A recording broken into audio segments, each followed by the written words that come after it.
लालची कुत्ते की कहानी। एक गांव में एक लालची कुत्ता रहता था। वह गांव में घूम घूम कर खाने की तलाश करता था।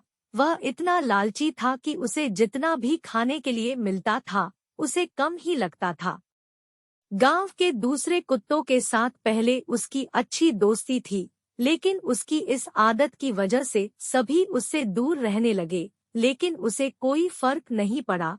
उसे सिर्फ अपने भोजन से मतलब था। कोई न कोई आते जाते उसे खाने के लिए कुछ न कुछ दे ही देता था। उसे जो खाने को मिलता उसे वो अकेले ही चट कर जाता।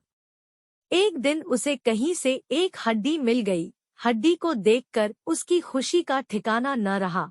उसने सोचा कि इसका आनंद तो अकेले ही लेना चाहिए। यह सोचकर वो गांव से जंगल की ओर जाने लगा। रास्ते में वह पुल के ऊपर से नदी पार कर रहा था।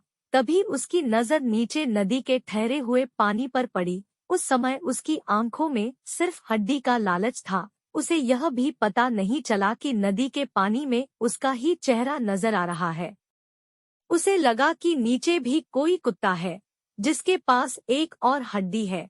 उसने सोचा कि क्यों न उसकी भी हड्डी छीन लूं, तो मेरे पास दो हड्डियां हो जाएंगी। फिर मैं एक साथ दो हड्डियों के मजे से खा सकूंगा। ऐसा सोचकर वह जैसे ही पानी में कूदा, उसके मुंह से हड्डी सीधे नदी में जा गिरी। मुंह से छुटकर हड्डी के पानी में गिरते ही कुत्ते को होश आया और उसे अपने किए पर पछतावा हुआ। कहानी से सीख।